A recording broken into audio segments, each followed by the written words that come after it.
Masawa Samba Flani Mugano bi dɔgɔkun tile galo ye ka dali masa fo ne ka waleɲuman dɔn o ka fonisira bala anw kan ka sanga ni bi yiralen ye anw na kokura ne ni kanuba cɛman ni musoman denmisɛnnin ma bakɔrɔ o la an bɛ setigi ala fo o la ni setigi ala folen kɔfɛ an bɛ laban ka kanuba cɛman ni musoman fo denmisɛnnin ma bakɔrɔ o folen kɔfɛ an masa cɛman ni musomanw k'olu fo k'o waleɲuman dɔn minnu bɛ dɔw la ka dugawu kɛ u ye badaba cogo min ala bɛ se ka sidiya ani kɛnɛya ani ka di o ma minnu fatura ala ka se ka fisawo mani yayi ola ka fɔ bido ntene ye diliko o bila ka gɛlɛ domine gagné so madina jemu kan ne do o kɔnɔna adama sama ke bala jitu mbala mode en sɔgɔma an b'a ni sɔgɔma ko ni basi t'i la n'ala tanu dɛmɛ don basi foyi tɛ bamananw ko ni maa min bɛ n'o donna facɛn tila bɛɛ ma k'i kan ka fara facɛn kan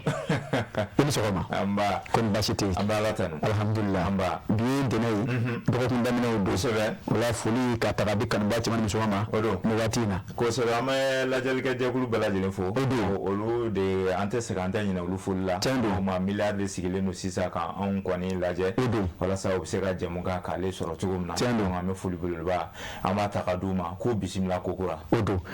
adamasama bɛ k'i fo k'i walima dɔn o b'a to an ka taa technicien fan fɛ a ka taa n'an ye yafa bɛɛ la dɔrɔn jɛkulu minnu bɛ jɛmukan na an ka taa fiɲɛni bɔ an senkɔrɔ ni olu ye ka sɔrɔ ka segin ka na o bɛ bɛn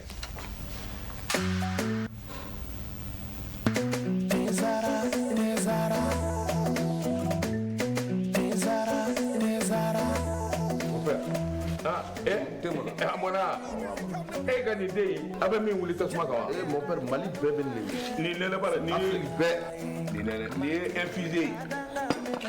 ka ji kalaya k'a kɛ te kan o nɛnɛ tiɲɛ la mon père nin ka ne tɛ jumɛn ani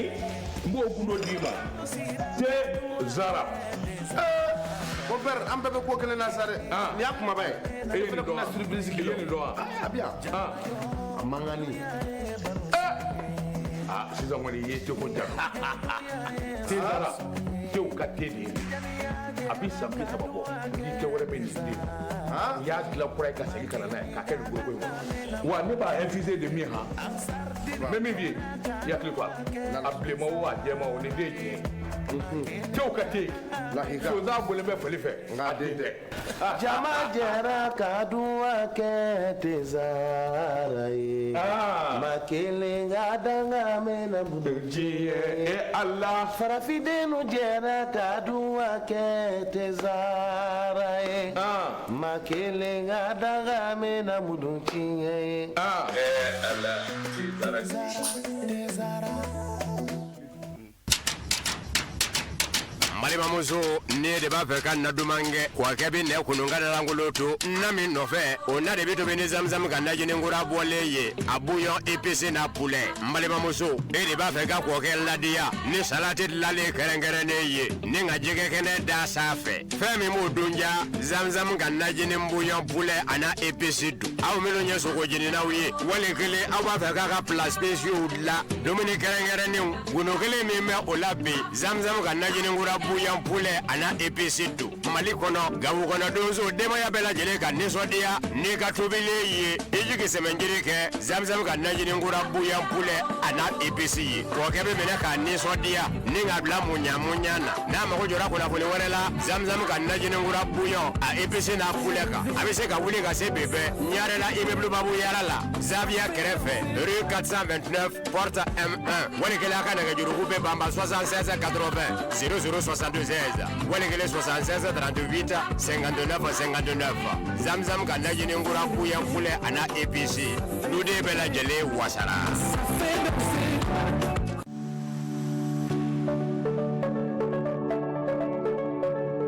A bɛ daminɛ yan Mali la an ka usine bɛ siman dilan anw fɛ yan n'a bɛ kɛ ni diɲɛ seleke naani diɲɛ laban minɛnkuraw ye min n'a faamuyalen don anw fɛ CMM ale bɛ siman dilan waasa ka se k'anw ka haminanko bɛɛ lajɛlen ta an ka santiw kɔnɔ dɔw ka baara fanga ka bon a fanba ye béton armé ye so ani baara caman bɛ minnu na olu siman sugandili bɛ kɛ ni wolomali de ye a kolo ka gɛlɛn a bɛ fɛn caman kun min n'a lakanalen don kudayi CEM2 42.5 siman in a bɛ labaara fɛn caman na a bɛ baara daw la ani a kɛcogo ɲuman yira santiw kɔnɔ CEM1 42.5 kɛ kolo gwɛlɛya dan a dilannen don sancew kama i n'a fɔ sangaso a bɛ ɲɔgɔn minɛ ka ɲa a pɛrɛnpɛrɛn man di wa n'a bɛ mɛn a bɛ fanga sɔrɔ ka taa fɛ ni siman kɛrɛnkɛrɛnnen fila ye CMMSA a y'a ka ɲɛmaaya yira wa k'a ka cɛsiri kɔfɔ Made in Mali hokumu kɔnɔna la ani a tilara ka siman dilan min bɛ danfara yira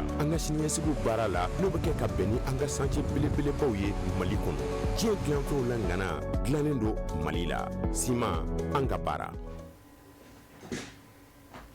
Bitɔn bala mɔden Adama Samake kosɛbɛ ni an bɛna ko kura jɛmukan kɔnɔ ayiwa bitɔn bɛnɛ ye wa bidon sɔngɔdonna jɛmukan don bamananw ka kuma don ko don bɛna dugu de kan tɛ kosɛbɛ ni wulila k'i to to ma don min na a k'i bɛ o la k'o de kɛ o la bi jɛmukan ma daminɛ ni o de fɛ ko ɲɛjɛ kuma kunnafoni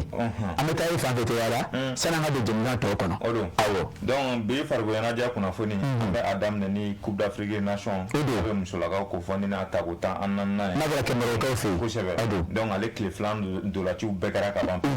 groupe A kɔnɔna na Sénégal ale bɛ sebaga sɔrɔ Kenya kan 1-0 donc Maroc bɛ sebaga sɔrɔ Algérie kan o fara 1-0 donc o bakuruba la Maroc bɛ jɔyɔrɔ fɔlɔ la jɔyɔrɔ filanan Algérie jɔyɔrɔ sabanan Sénégal jɔyɔrɔ naaninan o bɛ Kenya bolo donc groupe B o fana deuxième journée dolaciw kɛra Afrique du Sud ale ni Côte d'Ivoire olu dɛsɛra ɲɔgɔn na 2-2 donc Burkina Faso ale bɛ sebaga sɔrɔ Tanzanie kan 2-1 donc n'i y'o fana bakuruba ta k'a lajɛ Côte d'Ivoire ale bɛ jɔyɔrɔ fɔlɔ la donc jɔyɔrɔ filanan o bɛ Tanzanie bolo jɔyɔrɔ sabanan o bɛ Burkina Faso bolo donc jɔyɔrɔ naaninan o bɛ Afrique du Sud bolo donc groupe C deuxième journée dolaciw jaabiw la dɔrɔn donc Égypte ale bunna Malawi ɲɛkɔrɔ 3-1 donc Nigeria ale bɛ sebaga sɔrɔ Zambie kan 1-0 donc ni olu fana ka jɔyɔrɔ ko ta k'a lajɛ dɔrɔn Nigeria Malawi ale bɛ jɔyɔrɔ fɔlɔ la jɔyɔrɔ filanan o bɛ Zambie bolo jɔyɔrɔ sabanan o bɛ Nigeria bolo jɔyɔrɔ naaninan o bɛ Égypte bolo donc ka bakuruba kuncɛ dɔrɔn n'o bɛ Mali yɛrɛ ka bakuruba ko fɔ dolaciw kɛra surɔ donc Ghana ale bunna Cameroun ɲɛkɔrɔ 1-0 donc Mali ale ni Cap Vert o balontan o banna 3-2 ka Mali kan hali n'a sɔrɔ Mali ka première sortie la an cira Cameroun fɛ deuxième sortie walasa an da ka don kow la donc fan kun ka sebaga sɔrɔ sebaga kun wajibalen don an kan donc musolakaw u y'o de bila u kunna walasa ka sebaga k'ale sɔrɔ Cap Vert kan 3-2 donc o bakuruba la dɔrɔn Cameroun ale de bɛ jɔyɔrɔ fɔlɔ la jɔyɔrɔ filanan bɛ Ghana bolo jɔyɔrɔ sabanan o bɛ Mali bolo donc jɔyɔrɔ naaninan o bɛ Cap Vert bolo donc o la sa troisième journée ballontan n'o bɛ phase de groupe ballontan labanw ko fɔ donc o bɛ daminɛ bi lundi donya in na 20h wagati Kenya ni Algérie bɛ ɲɔgɔn sɔrɔ donc o 20h kelen Sénégal ale ni Maroc bɛ ɲɔgɔn sɔrɔ donc groupe B o troisième journée bilalen n'o ka sini tarata k'o makɔnɔ 20h wagati Burkina Faso ale bɛ Afrique du Sud bisimila 20h kelen donc Tanzanie ale bɛ Côte d'Ivoire ale b'o bisimila groupe C o troisième journée ballontan bilalen n'o ka mercredi k'o makɔnɔ 20h wagati Égypte ale bɛ Nigeria bisimila wagati kelen Malawi ale bɛ Zambie bisimila donc Mali ka bakuruba n'o bɛ bakuruba laban ko fɔ o ballontanw bilalen n'u ka alamisa don k'o makɔnɔ 20h wagati Cap Vert ale bɛ Cameroun bisimila o 20h kelen Mali ale bɛ Ghana bisimila walasa ka tile sabanan ka o ballontanw ka o kuncɛ cogo min na Adama Samake ni famana kosɛbɛ k'i fo kɛ nɔ dɔn ale b'i fɛ ko ɲɛjɛ dun kun kan Afrobasket U18 cɛw ani musow lahala jumɛn bɛ o la Afrobasket n'o bɛ tali kɛ cɛlakaw ni musolakaw minnu si tɛ tɛmɛ san 18 kan o Coupe d'Afrique Nation o bololannen don Côte d'Ivoire ka olu fɛ yen nɔ kɛrɛnkɛrɛn la match ninnu bɛɛ kɛ Abidjan ale kɔni kɔnɔna na donc cɛlakaw fan fɛ an b'a daminɛ n'i y'o ta k'a lajɛ dɔrɔn donc groupe A o ye bakuruba kɛ bakuruba 3 groupe A Côte d'Ivoire bɛ yen a fara Égypte Tchad ale ni Nigeria donc groupe B Mali Madagascar Gabon Maroc donc groupe C Cameroun Tunisie Rwanda ale ni Sénégal nka cɛlakaw fan fɛ Mali de tena ni titre baw édition tɛmɛnen ale de wulila k'i jɔ n'a ye mais n'i y'a palmarèsiw ta k'a lajɛ cɛlakaw fan fɛ Nigeria ale de ka talen ka ca ni bɛɛ ta ye bon ale y'a ta siɲɛ 7 donc Égypte siɲɛ 6 donc fɛn bɛ Angola siɲɛ 4 Mali siɲɛ 3 k'a la donc Guinée Conakry ani Sénégal olu ye 1-1 k'a la donc musolakaw fana olu ka bakuruba ye bakuruba 3 groupe A la Côte d'Ivoire bɛ yen Centrafrique Ouganda ale ni Kenya donc groupe B Mali Maroc Égypte donc ale ni Benin donc groupe C Nigeria Cameroun Sénégal ale ni Tunisie musolakaw fana fan fɛ tɛmɛnen de tun bɛ Mali fana bolo donc o b'a yira cɛw ni musow fan fɛ basketcogo la U18 la donc an jɔyɔrɔ ka bon kosɛbɛ donc o palmarèsiw la Mali musolakaw fana de ka talen ka ca ni bɛɛ lajɛlen ta samayira donc olu ka tako 18 na musolakaw y'a ta siɲɛ 9 de Angola donc Sénégal Égypte Zaïre olu y'a ta siɲɛ 2 donc Tunisie ale ni Angola olu y'a ta siɲɛ 1 a baaraw bɛ daminɛ ni Ala sɔnna ma nin kalo tile 5 n'o bɛ bɛn arabadon ma donc a kuncɛ uti kalo in o tile 16 Adama Samake an bɛ tiyɛrɛ fɔ an ka cɛni muso sanfɛ cɛni filibaw ye ni o ye basket kɛbaw ye k'a fɔ nin ye kibaruya duman ye ni Ala sɔnna ma u bɛ taa ɲinɛ tugun u bɛ tila ka segin n'a fila bɛɛ ye cɛw bɛ segin n'a ye musow bɛ segin n'a ye n'i y'o kuma fɔ i ye e bɛ sɔnni sigi a kan ko n'i y'o fɔ i ye o la Adama Samake an bɛ tila di walasa ka se ka kunnafoni kun cɛ o dɔw ye kunnafoni kalama minnu bɛ ɲɔgɔn ma ko nouvelle André kosɛbɛ donc o la dɔrɔn an bɛ a daminɛ Bamakɔ ligi donc ale ka ligi sigiw kɔni kɛra dɔgɔkun ale kɔnɔna na donc n'i y'a ta k'a lajɛ Ligue de Bamako ɲɛmaa ɲini o kun don donc président sortant o kun ye Issa Sidibé donc nin wagati la sa maa min kɔni nana ale nɔ labila nin wagati la Abdallah Babi donc ale de taara ka kɛ Ligue de Bamako ale président ba ye donc ale sebaga sɔrɔ Issa Sidibé kan donc ale ta kɛra voix 19 Issa Sidibé ale ta kɛra voix 15 ye donc toujours ka to kunnafoni misɛnmanw na dɔrɔn Côte d'Ivoire degeli karamɔgɔ n'o de Emers Faye donc ale kɔni yirala k'a fɔ k'ale tɛ Côte d'Ivoire degeli karamɔgɔ ye bilen o contrat min kɔni kun dira ma o bannen kɔfɛ donc Côte d'Ivoire ale kɔni ma contrat renouvelé bilen donc n'i kɔni ye Emers Faye ta k'a lajɛ donc ale yɛrɛ CAN 2023 ale y'o ta ka di Côte d'Ivoire ma n'i y'a ka bilan yɛrɛ ta k'a lajɛ a nalen Côte d'Ivoire équipe kunna Coupe d'Afrique kelen o b'a bolo donc a kɛra meilleur entraîneur de la CAN o kɛra 2024 la donc a fana Coupe du Monde in na ale de Côte d'Ivoire qualifié ka taa wa Côte d'Ivoire fana ale de taara n'a 16e de finale la donc kunnafoni misɛnw na dɔrɔn fɛn min an ka maliyɛn dolancilan bɛ yen o bɛ tali kɛ Mamadou Sangare ni dɔw kama gauche ni milieu de terrain don n'a si bɛ san 24 na donc ni a tun bɛ ballon tan Racing Club de Lens ale la France jamana kan ni wagati la ale y'a signé Brentford la donc n'i y'a ta k'a lajɛ san 5 contrat a ye o signé n'i y'a yɛrɛ ka contrat dagosi wari ta k'a lajɛ donc 48 millions d'euros donc o y'a ka contrat wari an bɛ se ka fɔ cogo min na donc n'i ye a yɛrɛ ta k'a lajɛ Lens fan fɛ salon a saison ɲuman kɛ donc a ye match 33 de kɛ donc ka 30 sɔrɔ ka don ka passe décisive 3 ka o kɛ donc n'i y'a ta k'a lajɛ ale de fana bɛna histoire kɔnɔna na maliyɛn joueurs la mun fana ka contrat wari bonyana ka tɛmɛ bɛɛ lajɛlen ta kan donc an bɛ se k'a fɔ cogo min na donc an bɛ se k'a fɔ n'i y'a ta k'a lajɛ Faransi fana salon donc ale de ye Coupe de France ta ka tila ka prix Marc Vivien Foy farafin dolancilan bɛ yen mun ye ɲɔgɔn tɛ ɲɔgɔnmada ye donc ale de y'o trophée sɔrɔ. Adama Samake ne min fɔ i da kɔni i bɛ da fɔ ten dɔrɔn mun ne tɛ k'a fɔ ten hali cɛ k'i bɛ k'i wale ɲɛ dɔn donc k'a kuncɛ dɔrɔn Zinedine Zidane donc ale kɔni taara k'a kɛ Faransi degeli karamɔgɔ kura ye donc ale taara Didier Deschamps ale taara o nɔ labila donc san 4 kɔni de dilen don a ma o san 4 na donc o kɛlen don ka proposition de k'a ye walasa a bɛ se ka o nani trophée ye cogo min na donc Ligue des Nations 2027 voilà k'a k'o ta donc fo ka taa se Euro 2028 fo ka taa se Coupe du Monde 2030 ma donc o de dilen don a ma. baasi tɛ Adama Samake ne b'i fɔ k'i waleɲuman dɔn k'a fɔ kunnafoniya a jɛra wa a jɛlen ko tɔɔrɔ tigɛ o kuma kɔnɔna na n'i y'a ta k'a lajɛ Adama Samake n y'a fɔ i ye don min na dugujɛkan don o b'a to ni min fɔ i ye hali bi jamukan tɔ an k'an tɛgɛ nɔnɔ bɔ a nɔfɛ a y'a sɔrɔ ni labɛnw sabatilen don est-ce que an tɛ taa an ka technicien fan fɛ sani an ka se ka jamukan ni k'a tɔ ni k'a ɲɛkulusi o bɛ bɛn.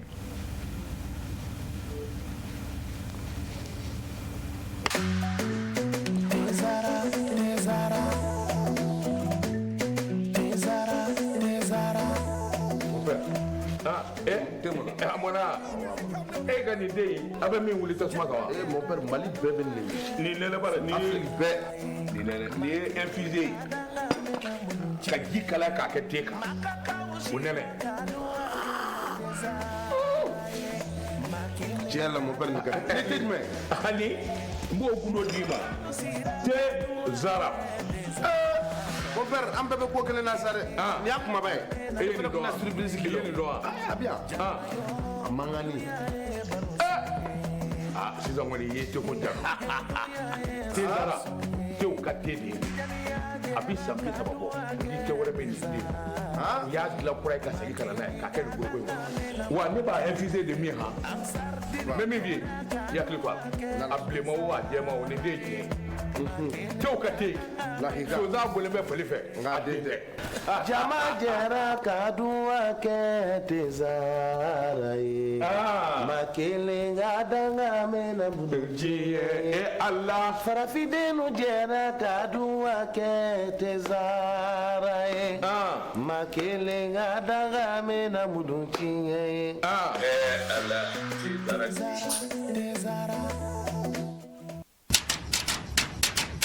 malimamuso ne de b'a fɛ ka na duman kɛ wa kɛ bi nɛ kununga da langolo to na min nɔfɛ o na de bi tobi ni zamzam ka najini nkura bɔlen ye a bouillon épicé na poulet malimamuso e de b'a fɛ ka kɔkɛ ladiya ni salati dilalen kɛrɛnkɛrɛnnen ye ni ka jɛgɛ kɛnɛ da sanfɛ fɛn min b'o dunja zamzam ka najini bouillon poulet a na épicé dun aw minnu ye sogo jeninaw ye wali kelen aw b'a fɛ k'a ka plat spéciaux dilan dumuni kɛrɛnkɛrɛnnenw golo kelen min bɛ o la bi zamzam ka najini nkura bouillon poulet a na épicé dun mali kɔnɔ gawo kɔnɔ donso denbaya bɛɛ lajɛlen ka nisɔndiya n'i ka tobilen ye i jigi sɛmɛnjiri kɛ zamzam ka najini nkura bouillon poulet a na épicé ye kɔkɛ bɛ minɛ k'a nisɔndiya ni ka bila muɲamuɲa na n'a mago jɔra kunnafoni wɛrɛ la zamzam ka najini nkura bouillon a épicé n'a poulet kan a bɛ se ka wuli ka se bɛbɛ ɲarela immeuble babu yara la Zavia kɛrɛfɛ rue 429 porte M1 walikele a ka nɛgɛjuruku bɛ banba 76 80 0062 16 walikele 76 38 59 59 zamzam ka najini nkura bouillon poulet a na épicé duden bɛɛ lajɛlen wasara.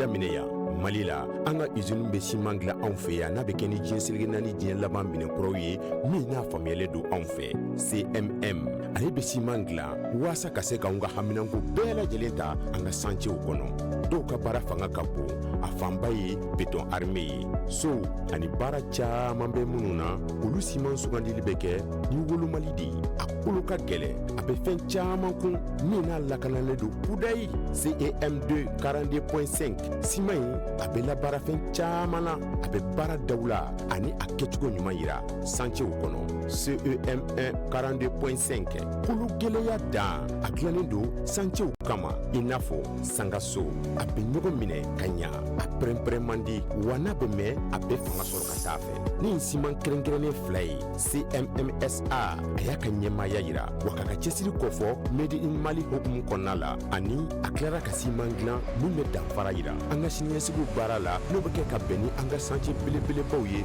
Mali kɔnɔ diɲɛ dilanfɛnw la ŋana dilannen don Mali la siman an ka baara ka fu ka wali ɲuman dɔn Amadou Kamara kɛ ni sɔgɔma ni sɔgɔma ko baasi tɛ ala tɔɔrɔ si tɛ Tabakɔrɔkaw kɔni baasi tɛ la k'i ka taa b'o ye alhamdulilah Bamanankaw fana ka kɛnɛ baasi t'o si la a diyara n ye kosɛbɛ i yɛrɛ de alhamdulilah yiriwasekaw baasi foyi t'o la siga t'o la alhamdulilah baasi t'o la tabarikala k'i yɛrɛ fɔ k'i wali ɲuman dɔn foli diyara ye bi tɛnɛ kokura kosɛbɛ an bɛ don jamukan kɔnɔ hali bi kosɛbɛ i n'a fɔ an b'a deli ka kɛ cogo min na kosɛbɛ kosɛbɛ o la n balimamuso i ni sɔgɔma an sɔgɔma kɔni baasi t'i la baasi tɛ denbaya don aw yɛrɛ bɛ di alhamdulilah alhamdulilayi nin waati ne bɛ Sirifila TV sanfɛ foli ka taga di kanuba cɛman ni musoman ma an ka sɔrɔ ka tɛmɛ jamukan kɔnɔna na ok salamu alaikum Sirifila TV filɛbaga bɛɛ lajɛlen ne ye Salamata Maimuna ye n ye Murina SRI mining directrice générale Mali la Abidjan et puis Guinée n bɛ baara kɛ mini cakɛda la minnu bɛ n bolo Sikaso dɔw bɛ n bolo Kayi n bɛ foli bila ka taa ni filɛli jama bɛɛ lajɛlen na Mali kɔnɔ Mali kɔ kan assalamu alaikum Amadou e bɛ tigɛ de fɔ a ye ko bi an bɛ journée internationale panafricaine le 31 juillet 31 juillet e bɛ tigɛ de fɔ e kana ni baga tigɛ de fɔ k'e kana ni fɔ merci beaucoup an b'i fo a diyara n ye k'a fɔ e na ko tan a tɛ goya n ye n'i y'a taga lajɛ k'i fo k'i waleɲuman dɔn i n'a fɔ i bɔra ka ɲɛfɔli kɛ cogo min na ka sanga ni e yɛrɛ ye Amadou Kamara kamarakɛ hali bi an bɛ hukumu kɔnɔ o den ye sɔgɔmadon jamukan ye kosɛbɛ o la sisan jumadon mari jamana ɲɛmaaw ye du dɔ ɲɛnamaya kulukoro gun kan ta ka ɲɛsin musow ma n'a ka di ye farafina o gun kan o kuma kɔnɔna na an ye wele bila muso cɛsirilenw ma ani minnu bɛ se ka masala du yɛrɛ a nacogo kan laɲini minnu bɛ a la olu musolakaw yɛrɛ bɛ cɛsiri minnu na ka ɲɛsin du in baaraw ma o de ye an balimamuso a wele kun ye Salamanta bozomuso ni yankuma jɛgɛ bɛ ne dɔ b'anw fɛ yan a delila ka jɛgɛ de ɲini ne fɛ a bɛ ne bolo fila d'anw ka kule ne bɛra ne balimakɛ bozo ka jɛgɛ donna ne manila fɛ sɔmɔnɔw bɛ aw ye sɔmɔnɔw a bɛ dɔ d'an ma ɲɛ ne taara mɔri anw de natɔ ko ne y'a sama jɛgɛ la comme mɔti jɛgɛ fɛnɛ o n'an ta ninnu tɛ kelen ye an b'i fo kosɛbɛ ka sɔn ka na an ka wele jaba jara Amadu a wele fo kosɛbɛ Amadu Kamara i y'a fɔ cogo min na an bɛ don jɛmukan kɔnɔ ka sanga ni baaraw ye nka Amadu Kamara an tɛ nin ko in bila dagirinda la min bɛ tali kɛ an tɛ ɲininkali ta ka ɲɛsin ma min ma sɛŋɛ a bɛ ɲɛsin a ma kɔri o b'a to an bɛ ɲininkali min ta ka ɲɛsin a ma o de ye don ye a bɛ ɲɛnamaya ka da kun jumɛn kan ani episode bɛ se ka mun fɔ anw ye a nacogo la bakuruba la madame ani kɔrɔ min b'a la an ko ɲininkali diyara n ye kosɛbɛ an bɛ karamɔgɔ n'a ka denbaya bɛɛ fo an y'an dɛmɛ ni dɔw ye bon 31 juillet journée panafricaine des femmes o ye donba ye don kɛrɛnkɛrɛnnen muso cɛsirilenw ye farafina dugukolo kan a nana cogo jumɛn na an ka farafina musoba dɔw de farala ɲɔgɔn kan le 31 juillet 1962 en Tanzanie Dar es Salaam u farala ɲɔgɔn kan Dar es Salaam k'a jira ko musow jɔda ka bon jamana ka tagaɲɛ la musow jɔda ka bon farafina tagaɲɛ la musow jɔda ka bon donc muso tɛ se ka to kɔfɛ k'u ka don kɛrɛnkɛrɛnnen ta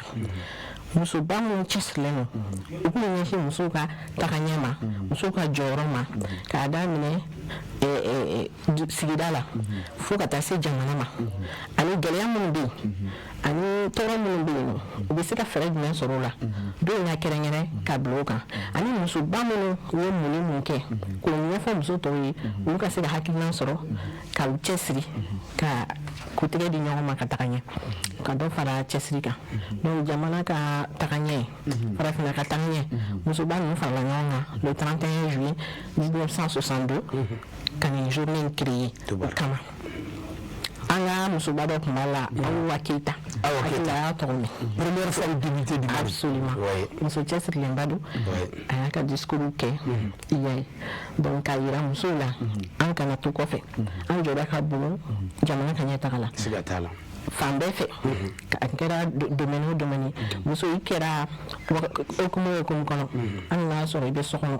i kan ka min kɛ i kan ka mɔgɔw dɛmɛ cogo min na i kan ka jamana dɛmɛ i kan ka sigida dɛmɛ cogo min na i kan ka famille dɛmɛ cogo min na o bɛ ɲɛfɔ gɛlɛya minnu bɛ yen an bɛ kuma ɲɔgɔn ye an bɛ se ka fɛɛrɛ minnu sɔrɔ o la ka kuma faamaw fɛ jamana ɲɛmɔgɔw fɛ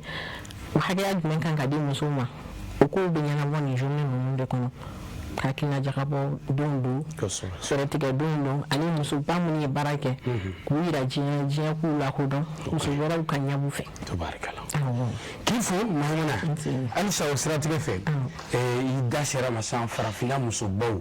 minnu ye cɛsiriw caman kɛ wa o musoba ninnu u jɔyɔrɔ kɛra jumɛn ye farafina ka yɛrɛma hɔrɔnya sɔrɔli ani farafina ka ɲɛtaa la o jɔyɔrɔ bonyana kosɛbɛ ni an b'a Awa Keita ta f'i ɲɛna i b'u ka histoire dɔn Mali kɔnɔ a ye kɛlɛ caman kɛ musow ye pour que kɔdiw caman ka na musow ka faveur la famille la musow ka se ka lafiya sɔrɔ fɛn caman na centre Awa Keita bɛ yen hali bi u bɛ musow former bi hakilina caman di musow ma u bɛ musow dɛmɛ donc o n'a ɲɔgɔnna caman donc a journée ninnu kɔnɔ musoba ninnu ye fɛɛrɛ caman tigɛ o fɛɛrɛw de bɛ sen na hali bi anw fana bɛ an sen da u sen nɔ la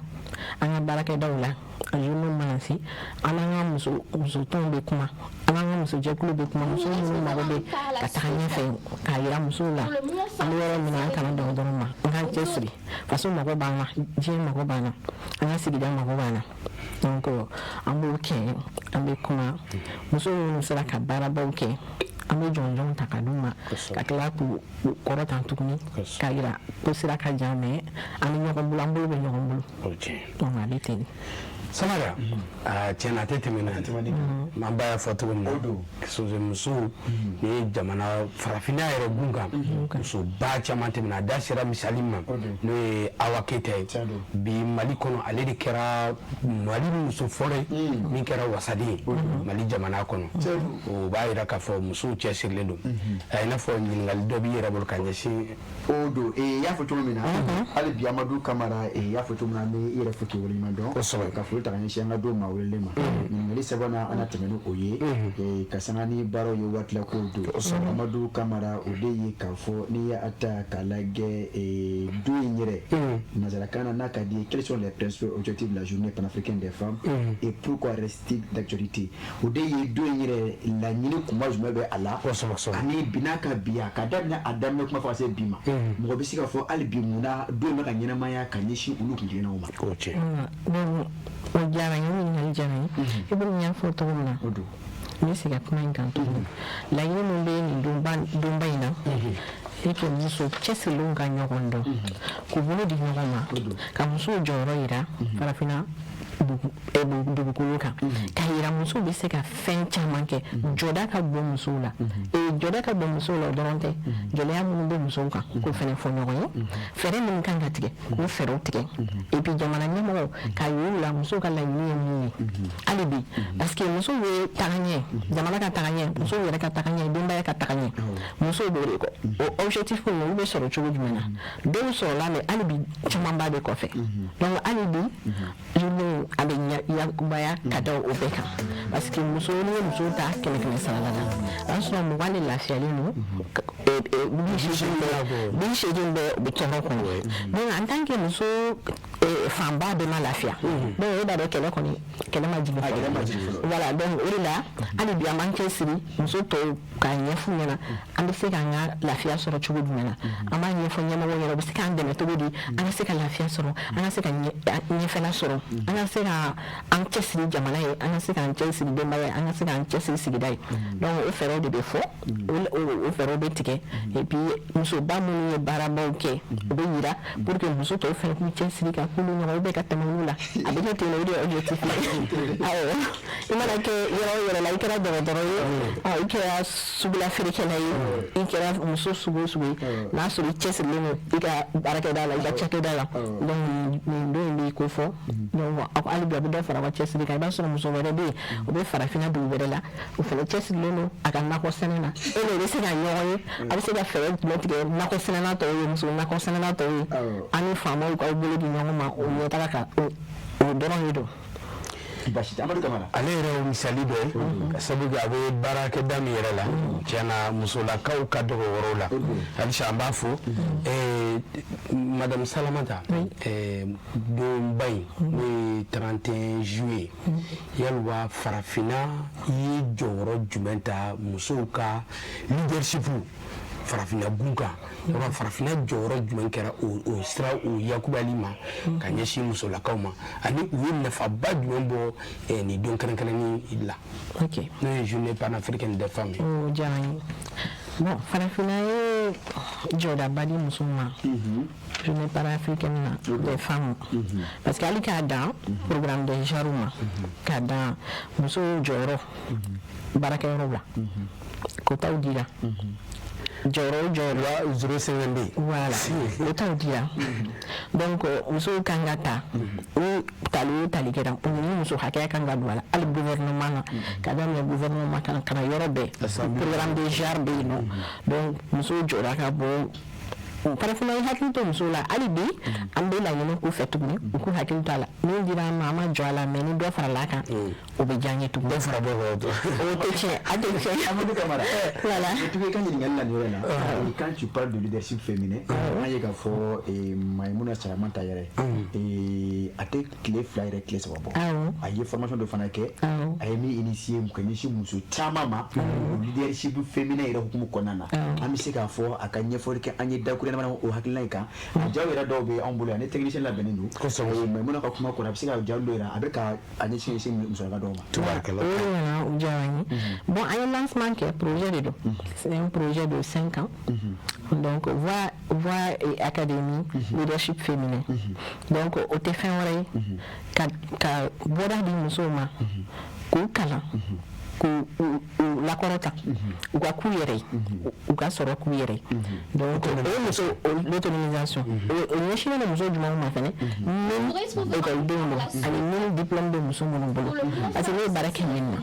ala ye dayɛlɛni dɔw kɛ ne ye dɔɔnin na ne fɛnɛ bɛ se ka min kɛ n dɔgɔw ye ani jɛɲɔgɔnw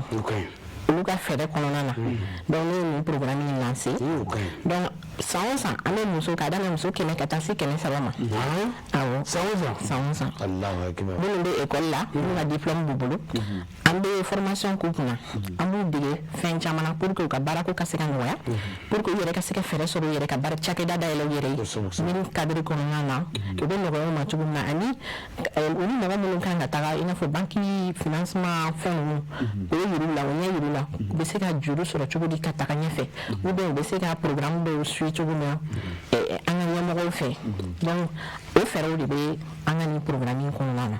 donc ni programme c'est objectif final ye mun ye san 5 kɔnɔ an bɛ fɛ ka muso 1000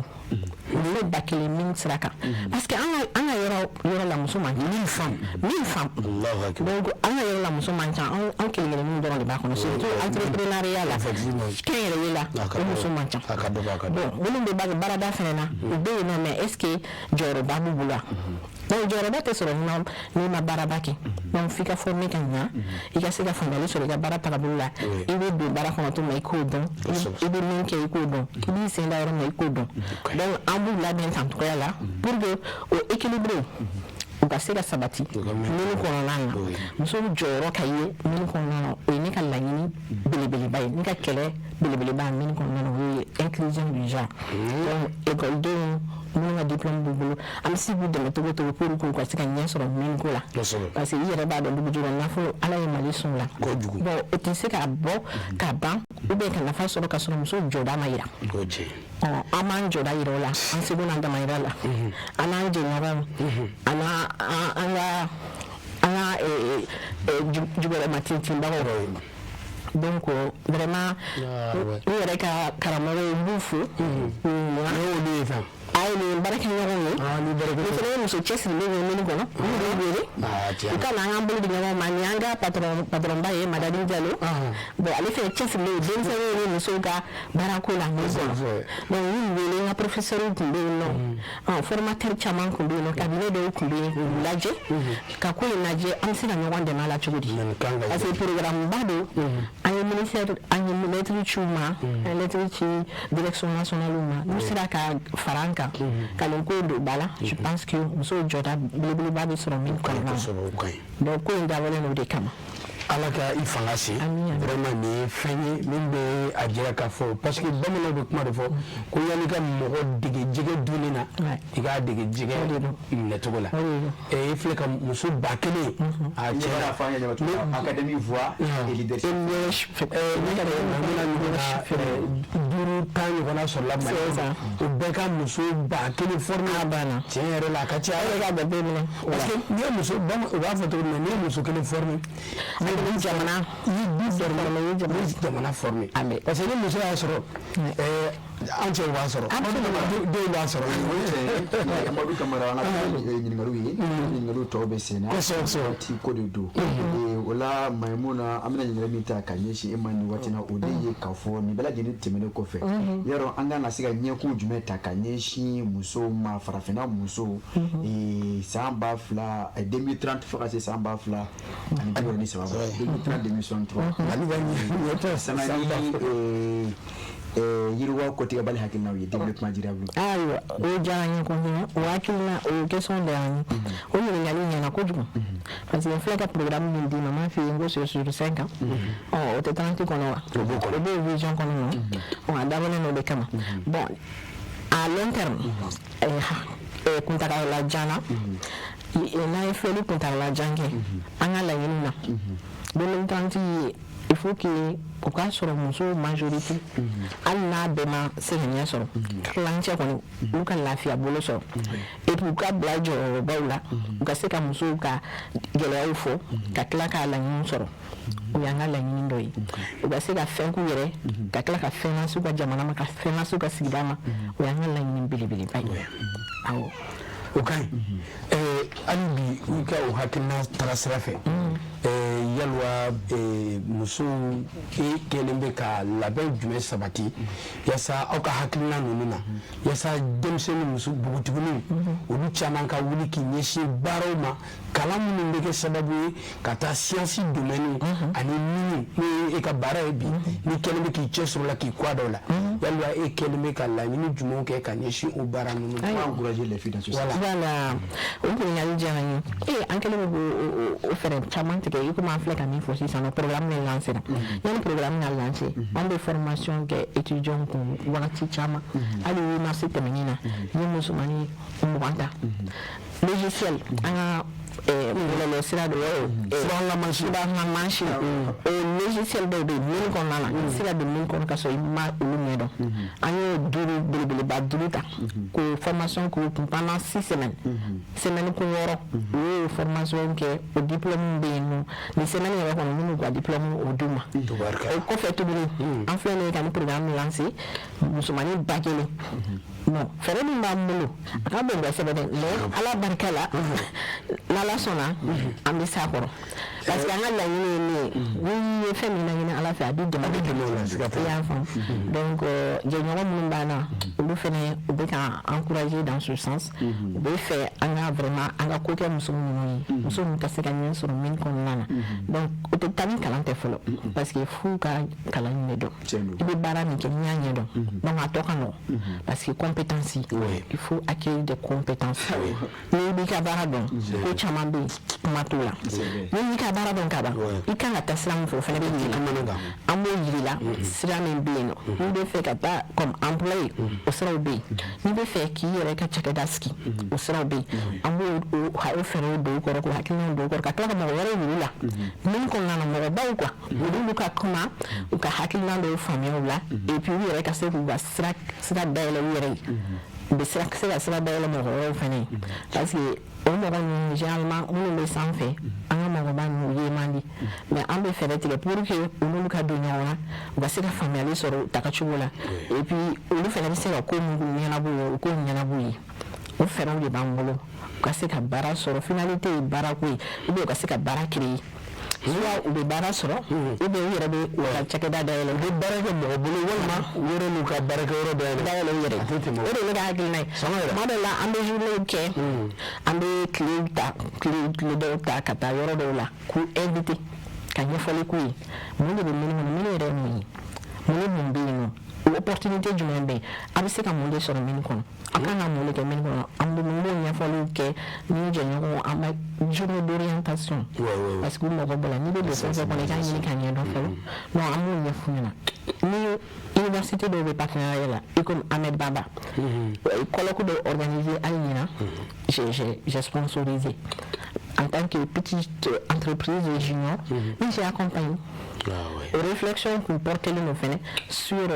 l'autonomisation, l'inclusion du genre et également l'accès au travail des jeunes, des jeunes étudiants dans le secteur minier. Donc au sommet, au panel, on dirait mais général Assimi Gouitaï. Donc réflexion, hakilina caman bɔra o kɔnɔna na donc o baara tagabolo ne kɔni b'olu bɛɛ la n b'o bɛɛ la pour que denmisɛnnin ninnu bɛ se ka jɔyɔrɔ dɔ sɔrɔ surtout muso o de ye ne ka hakilina ye. kana ɲinɛ cɛw kɔ dɛ. ayi n ma ɲinɛ cɛw kɔ musow ta ka gɛlɛn kosɛbɛ an ka cakɛda la musow ta ka gɛlɛn kosɛbɛ. ne ka yan filɛ o y'a bɔ yen ne tun ja dɔ ye ne tun b'a fɛ ɲininka o ye mun ye ninnu ye mun ye. ninnu ye Pierre ye. nin ye Pierre de ye. awɔ l'émeraude nin ye émeraude ye quoi. nin mun fɛn de don a bɛ sɔrɔ. nin ye kuru ye kuru ye kuru nafamaba ye. bleu de wa. émeraude de don. bleu. émeraude. ne tɛ dɛ ale ye vert ye. e ka ɲɛfɔ ta. voilà ale ye kuru ɲumanba ye a ye mɛnɛ diɲɛ kɔnɔ a ka gɛlɛn o ye gɛlɛya dɔ ye mais a bɛ sɔrɔ an ka farafinna yan nɔ a bɛ sɔrɔ farafinna dugu caman na awɔ an b'a feere a bɛ Mali kɔnɔ yan bon émeraude Mali kɔnɔ yan nɔ ma o ye fɔlɔ ne bɛ émeraude minnu sɔrɔ a bɛ bɔ yɔrɔ wɛrɛ ka na mais ma Mali ta ye fɔlɔ mais ni ɲɔgɔnna wɛrɛw bɛ Mali kɔnɔ ni ye fɛn malakite o ye fɛn cuivre minéré de ye nin malakite donc nin fana bɛ don an ka pierrew la an ka kuru nafamaw la a bɛ se ka kɛ bijou ye a bɛ se ka don décoration na a bɛ se ka kɛ transformation électrique ye i n'a fɔ cuivre quoi u b'a bɔ ka courant siraw ni fɛnw dilan n'a ye u bɛ se ka fɛn caman kɛ ni cuivre magoɲafɛn usine mɔgɔw mago bɛ fɛn o fɛn na alliage fɛn fɛn la o bɛɛ bɛ sɔrɔ nin na cuivre awɔ n'i y'an bɛ ɲɔgɔn sɔrɔ cuivre b'a la awɔ fɛn bɛɛ nin tourmaline ale bɛ kɛ kɔnɔ ye awɔ a bɛ kɛ kɔnɔ ye a bɛ se ka kɛ bracelet ye awɔ ale sɔrɔ Mali la yan nɔ fɛnɛ a bɛ sɔrɔ Mali la tourmaline ninnu n'o de bɛ yen o fana bɛ sɔrɔ Mali la o de bɛ yen a bɛ kɛ kɔnɔ ye a bɛ kɛ bracelet ye a da ka gɛlɛn kosɛbɛ a modèle ɲɛnama y'a sɔrɔ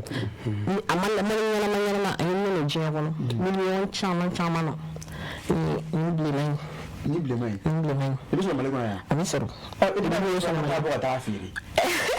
bon artisan b'a kɛ u b'a bɔ ka taa ni prenati fana ye Mali la a bɛ Kayi mara la kosɛbɛ nin bɛ bɔ en vrai yɛrɛ nin tɔn caman de tun bɛ taa Asie an ka mɔgɔw bɛ taa n'a ye Asiatigiw b'a san dɔw b'a kɛ kɔnɔw ye ale bɛ don kɔnɔ na a bɛ kɛ décoration fana na awɔ o bɛɛ ye kelen ni malakiti an ye cuivre min fɔ o y'ale ye quoi ni saphir o ye bleu ye o fana bɛ kɛ o ye bijou pierre précieuse ye a fana ye minnu diɲɛ kɔnɔ a bɛ sɔrɔ Mali la a bɛ sɔrɔ diɲɛ fan caman i y'a faamu mais comme a baarakɛlaw man ca fɔlɔ artisan de b'a labɔ bon an ka femme artisanale minnu bɛ min na olu b'a baara kɛ kosɛbɛ bon ne bɛ ale fana baara kɛ dɔɔnin ni améthyste de ye nin o fana bɛ kɛ bijou ye voilà o bɛ kɛ décoration na. Ji tɛrɛn kosɛbɛ Amadu Kamara an b'a Mayimuna fo kosɛbɛ a filɛ ka ɲɛfɔli kɛ ninnu min na tan ko bɛ ninnu dɔn nin ye siɲɛ fɔlɔ ka ninnu ye ɲininkali min bɛ n'o tugu nin na o de ye k'a fɔ an balaka minnu bɛ baara kɛ ka ɲɛsin ɲɛfɔlɔ bɛ dugujukɔrɔ ko baaraw ma a dɔw la i b'a sɔrɔ k'a fɔ o bɛ degun dɔ sɔrɔ o yɛrɛ ɲɛ ni o degun sɔrɔ la yɔrɔ o kan ka fɛɛrɛ jumɛn kɛ ka se ka o yɛrɛ bɔ o degun kɔnɔna na. Donc an ka baara belebeleba y'o fana dɔ ye parce que muso caman bɛ u bɛ ne wele min ye gɛlɛyaw sɔrɔ Mayimuna an ye nin kɛ n dɔgɔninw bɛ ne ɲininka bon ne kan ka taa sira jumɛn fɛ karisa bɛ an bɛ min kɔnɔ nin bɛ ka nin kɛ n na nin bɛ ka nin kɛ n na bon ne ye min f'u ɲɛna n ye min f'i ɲɛna i ka compétence kɔfɛ i ka ɲɛɲinini kɔfɛ i ka ɲɛdɔn kɔfɛ baara ɲɛdɔn kɔfɛ i kana to mɔgɔ si i ka sira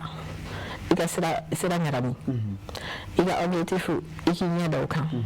ko o ko mana k'o kɔfɛ n'a sɔrɔ a bɛna bɔ i ka objectif la i k'o ta ka bɔ yen n'a bɛ baara kɔnɔna na i ka sɔn o ma mais min tɛ baara kɔnɔna na i kana sɔn o ma i y'a faamu parce que min fana na conduite bɛ yen code caman de bɛ yen nɔ baara kɛcogo bɛɛ fɔlen don min kɔnɔ mɔgɔw kan ka baara kɛ cogo min na i kan ka to hukumu min kɔnɔ norme caman de bɛ min kɔnɔna na donc ni mɔgɔ dɔ y'i bɔ o kɔnɔ k'a bɛna don ni cadre wɛrɛ kɔnɔ i kana sɔn o ma i bɛ ɲɛfɔli kɛ i ka ɲɛmɔgɔw ye i bɛ ɲɛfɔli kɛ donc i kana sɔn ka bɔ o kɔnɔ i bɛ baara kɛ tilennenya kan puis i kan ka min kɛ i k'o kɛ dɔrɔn i ka bɛɛ bonya i ka sabali parce que a contrainte ka bon parce que jamana yɔrɔ de don baara fangafin de bɛ yen nɔ ni baara fangafin bɛ yɔrɔ min na a gɛlɛya ka bon mɔgɔ pression b'a la kojugu f'i ka sɔn o ma i bɛ se ka baara k'o kɔnɔ. Amadu Kamara an b'a to Mayimuna a k'a senfɛ bɔ dɔɔnin ni min f'u ye a bɛ n'a fɔ kuma ka nɔgɔ ale ma ne yɛrɛ ye. Kosɛbɛ ayi aw y'an ka karamɔgɔ tiɲɛna muso bɛ se kuma ne yɛrɛ dabali b'a la Amadu Kamara teliya to ye question saba bɔ ɲɔgɔn kɔ an min ta ka ɲɛsin Mayimuna ma mais san'o cɛ an b'a to a ka fiɲɛni bɔ a sama dɔɔnin kunnafoni baara lajantana kosɛbɛ bawo an kɛlen bɛ k'o sigi an yɛrɛ kan la dɛ o bɛ ɲɛ kɔnɔna na o bɛ ɲɛ teliya la n'o kumabaw tɔmɔ an b'a daminɛ ni ka sɔrɔ ka ɲininkali tɔ tɛ ka ɲuman ye jamana walanda esor ni kiriko binaku ye a ye n'a fɔ an ka minisiri ɲɛmakɔrɔ son excellence monsieur Musa Mara k'a a ye kanabila sɔrɔ Amadu Kamara Kamarakɛ bamanankaw ka Amadu Kamara n'a ka di b'a fɔ ko tabarakaw ka Amadu Kamara ambassadeur b'a ye k'a fɔ y'a fɔ cogo min jamana gouvernement kotigi Gale kɔrɔ an ka jamana kɔnɔ Musa Mara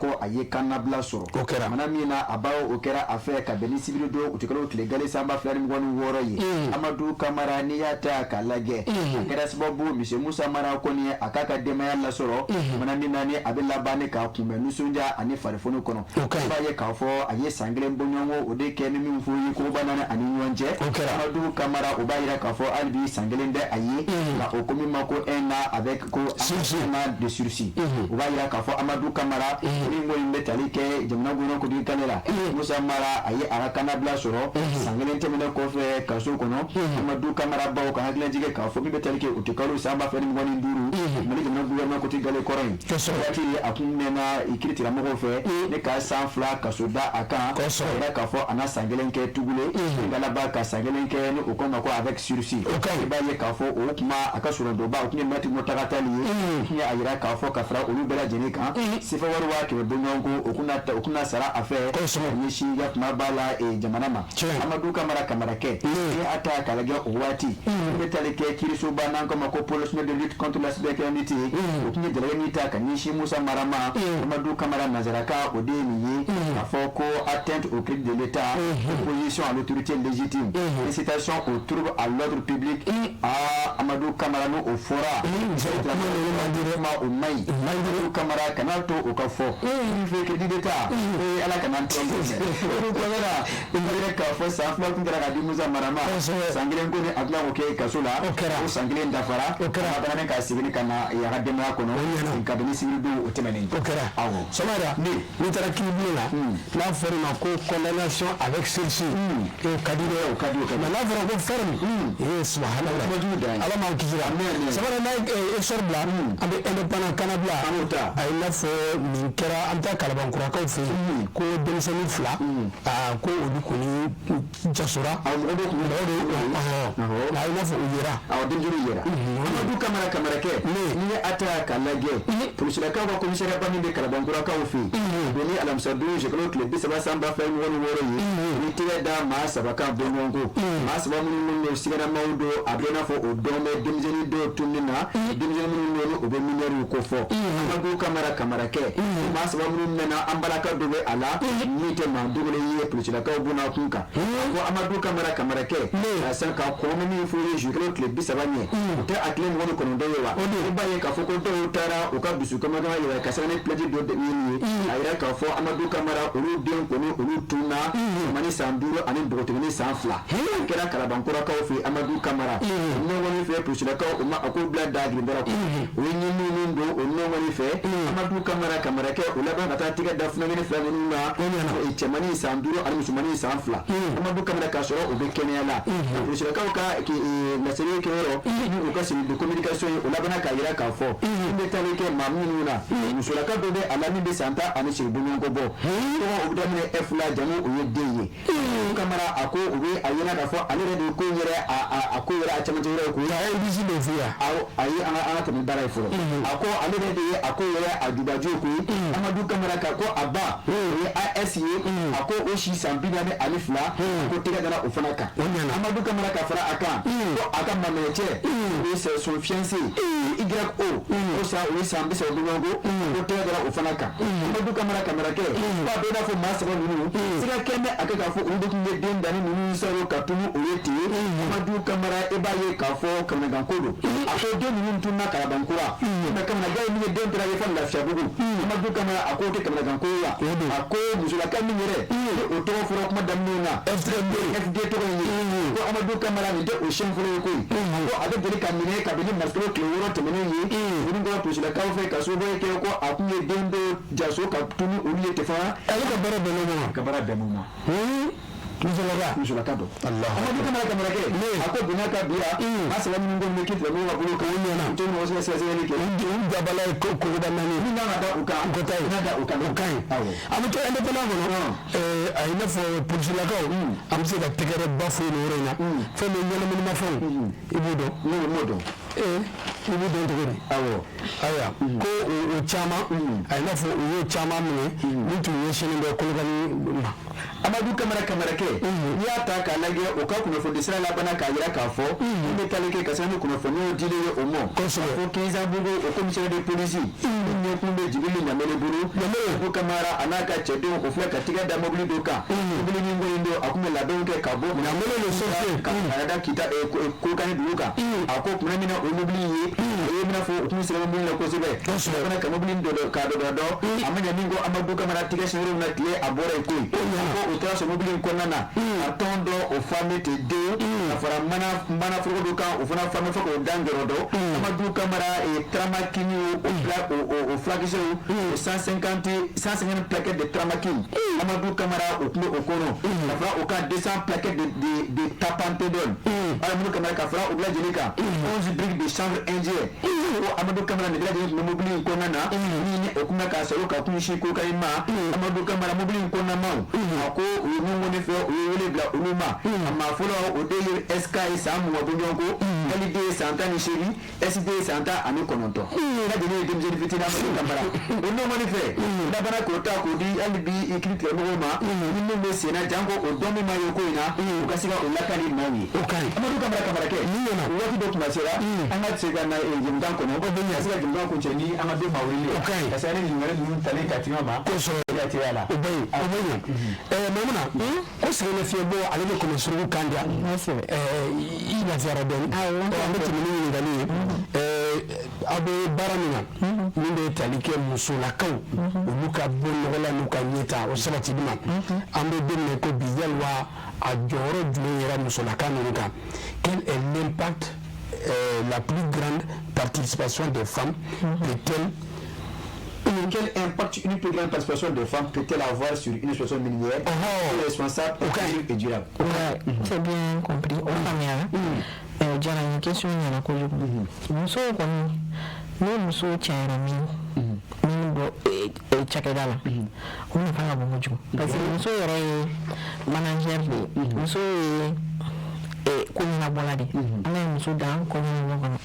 bon an ka min kɔnɔna na minnu bɔli tɛ se ka ɲɛnabɔ ni ko ɲɛnabɔlaw tɛ bon ko ɲɛnabɔ ala y'o dɔn n'a ma ka sɔrɔ an ma taa ekɔli la an ma taa foyi la sabula so kɔnɔna ka daminɛ so kɔnɔna na ka taa fo kuma ye cɛ dɛ voilà musow de ye kotigi ye u bɛ ko ɲɛnabɔ bon ɲɛnabɔli kɔni ka nɔgɔ bolo a fɛɛrɛ b'u bolo wa n'u y'u min da ko kan u bɛ k'a ɲɛnabɔ u b'u ɲɛnabɔ i y'a faamu donc minnu cakɛda la ɲɛnabɔli ani kalan dɔɔni muso mana fɔ k'a bɛ fɛn fɛn ɲɛdɔn a b'o ɲɛdɔn fo ka s'a dan na i y'a faamu donc ni muso cɛyara o hukumu kɔnɔna na o tɛ foyi ye fo ka min la sankɔrɔta k'a lata ɲɛ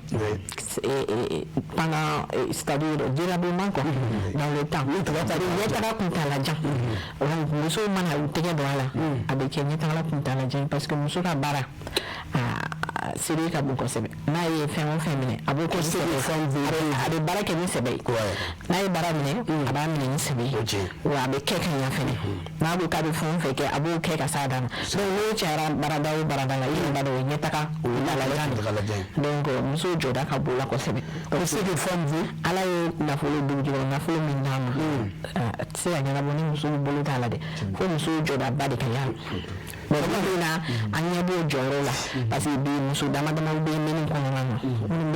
an ka musoba dɔw yɛrɛ bɛ yen nɔ hali tile 2 tɛmɛnen na madame Karambe Awa Wunjam ani docteur Madani an y'a kuma an y'a baro kɛ parce que ale kɛra muso fɔlɔ min ye database on sera aller segment en fait information fait comme nous direction ko ana direction banque ana de information bebo bebo sera kan quoi il a faut avant photo informatique voilà c'est un informaticien très doué il est ingénieur en informatique avec peut-être la bien ana folie badaye vous savez madame Lenta Awaba elle est ministre de muso baragala do min ko wana ma kera ministre de jamana ko aya joro fi o mo na chama ni sorola kadu min chakadala hagilla ko ni mayiba nya takabaso aka bibili na fulukula alaga keti chama be bibina parce que anga de wani mbi o perani no ka défi relevé o perani no ka gelaw betene ka nyeta hani parce que be ka former ko se ka formation kan be fin chama ni do ala ka do ina so ke ministre de mini guna na tawlo ala ka lo ala ko so mai ko kamera wati sira am to e minti fla bo ngongo la ni ngali re to na siga ke re to ni ngali fla bo ngongo so wala mo kuma siga ira material la na me ko fo ko jokro fo to ni na so ka jëm ka ne ka biya ko so ewa ala ni anjani ni fini fla tv ni fle ba ka be fle na ga shi ala ba ya shi ba akala na so ate da la ba am ga wala na ga be na mo wala biarani journée panafricaine des femmes au journée bay ali biarani ci musu ci lo ko bo di ñama munu ma sara soro anga sara duluma munu ma bobe demela demeka duluma ande jamana ñama fu ko akito musula ci da bela wati yoro bela pour que ni musu la fiara jamana la fia ci musu ma la fia jamana te la fia bute la fia sigrate la fia donc jamana ga la fia abe musu bolo ambe musu fu mbe teni tigla ko fini tigla ko am jamana be wakati mo di ngabo muso chesi limbawla do le ko do be onuna on redo bon am ko wala am ko sanfe am jugo donc am bo food ko yare ni mando am femme scientifique lieu scientifique befu muso scientifique kala ke ni be ki chesi am fuli bi am bo di ma alibi pour que jamana ka takanye farafina ka takanye donc so ka takanye okay ko nana ni muso ka ran ka de kuma ce fa ni muso daranye et jamana italien éduquer une femme c'est éduquer une nation ça veut dire muso kelen ko kala ka nya soro e ka kana siga la fi jamana de nya soro ha ni muso ale ni de ni fa ni de ba soro ni fa soro do ko fere de muso o ya kuma de ba fo ko la ni porte conseil donc la ni ne porte pas conseil c'est les femmes qui portent conseil absolument alors muso la ko la yeso la kera dani lafiya wato wannan hakin na mun ji ba sai da mun so mu ne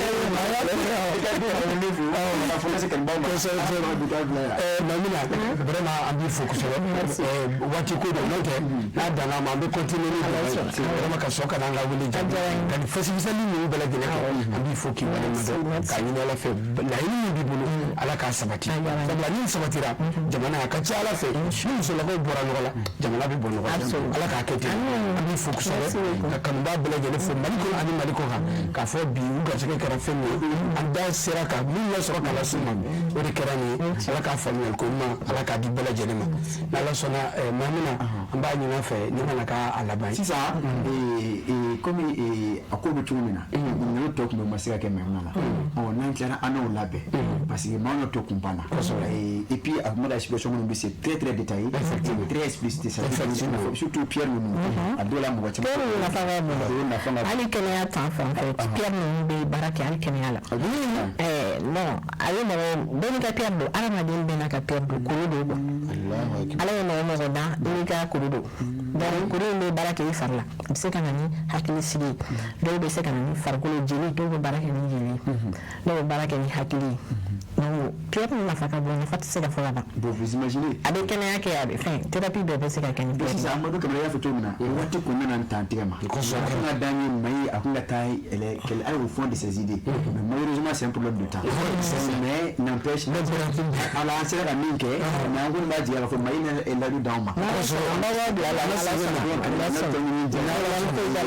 il faut que mɔgɔw ye sur les pierres là voir l'utilité de ces pierres là au-delà de l'aspect économique là c'est la événement sisan c'est très très important là peut-être on suppose qu'elle reviendra très bientôt parler de ces pierres Inch'Allah, avec plaisir, Inch'Allah. disponibilité Maïmouna Foka Walimando Amadou Kamara Kafwa Salamanta et de journée nous amé hakki de la oui c'est donc ami que eux muso et toyi avec awa ke on s'est pas trompé du choix la wuli kana kana kuma biyo kan kosoma yere muso engagé le kosoma mama Foka Walimando ni na nyafu ama mbara kenyo et je sobudi ambara kenyo c'est dunyari ama Foka ama Foka Walimando kondendo et ni maika nyondo aswabu c'est dunyari ande la ma Foka Walimando dina tiwe aswabu di na nyari ande ne dal magado ne dele bo ne dele kalfalo ali ka ambara nyondo la difu mai ki refu ani parce que bla jeni ça faut dans un délai plus bref encore un futur immédiat un futur proche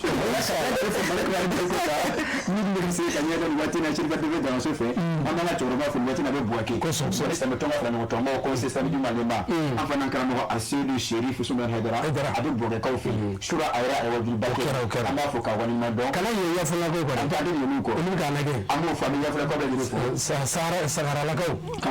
bo shérif ke fala fo wati na ka bele ni fo nyama so ko fo ka fo wati ko no be ni ka fa so ko so anu o jamuna na so ke jamu ka ngam shuru o jamra so ni sini 10h 11h na nyon so ka jamu ko hala so maya inshallah ani mai aga ta do anga do cross ma sula ma fo ala ka da amina ndara yo sile ko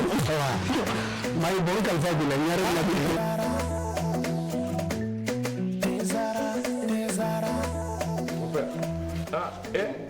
amona gani dey abe min wuli tasuma kawa mon père Mali bɛɛ bɛ ni nene bara ni bɛɛ ni infusé ka ji kala k'a kɛ te kan o nɛnɛ tiɲɛ la mon père nin ka ni tɛ jumɛn ani n b'o gundo d'i ma te zara mon père an bɛɛ bɛ ko kelen na sa dɛ nin y'a kumaba ye e ye nin dɔn wa i ye nin dɔn wa a bi yan a man kan ni sisan kɔni i ye teko jara te zara tew ka te de ye a bi san 30 bɔ ni tɛ wɛrɛ bɛ nin den n y'a dilan kura ye ka segin ka na n'a ye k'a kɛ nin goroko in kɔnɔ wa ne b'a infusé de min han n bɛ min f'i ye i hakili to a la a bilenma o a jɛma o nin den ye tiɲɛ ye tew ka te sonsan bɔlen bɛ fali fɛ nka den tɛ jama jɛra ka duwa kɛ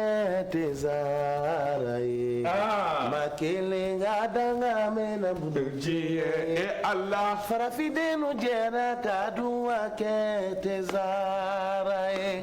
ma kelen ka danga mɛna mudun tiɲɛ ye ala te zara malimamuso ne de b'a fɛ ka na duman kɛ wa kɛ bi nɛ kununka dalangolo to na min nɔfɛ o na de bi tobi ni zamzam ka najinikura bɔlen ye a bouillon épicé n'a poulet n balimamuso e de b'a fɛ ka kɔkɛ ladiya ni salati dilalen kɛrɛnkɛrɛnnen ye ni ka jɛgɛ kɛnɛ da sanfɛ fɛn min b'o dunja zamzam ka najini bouillon poulet a na épicé dun aw minnu ye sogojeninaw ye wali kelen aw b'a fɛ k'a ka plat spéciaux dilan dumuni kɛrɛnkɛrɛnnenw golo kelen min bɛ o la bi zamzam ka najinikura bouillon poulet a na épicé dun mali kɔnɔ gabu kɔnɔ donso denbaya bɛɛ lajɛlen ka nisɔndiya n'i ka tobilen ye i jigi sɛmɛnjiri kɛ zamzam ka najinikura bouillon poulet a na épicé ye kɔkɛ bɛ minɛ k'a nisɔndiya ni ka bila muɲamuɲa na n'a mago jɔra kunnafoni wɛrɛ la zamzam ka najinikura bouillon a épicé n'a poulet kan a bɛ se ka wuli ka se bebɛ ɲarela immeuble babu yara la Zavia kɛrɛfɛ rue 429 porte M1 walikele a ka nɛgɛjuruku bɛ banba 76 80 0062 16 walikele 76 38 59 59 zamzam ka najinikura bouillon poulet a na épicé duden bɛɛ lajɛlen wasara.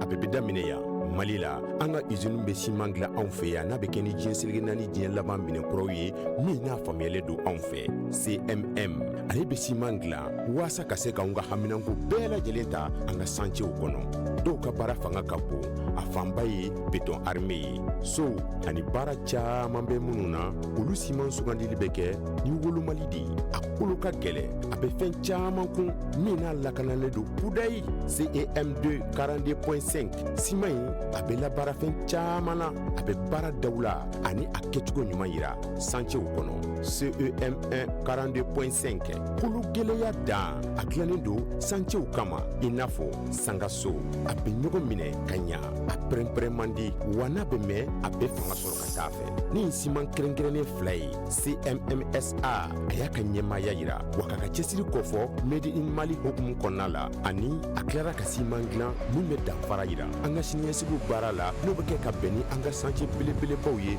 Mali kɔnɔ. Diɲɛ dilanfɛnw la ŋana dilannen don Mali la. Siman an ka baara.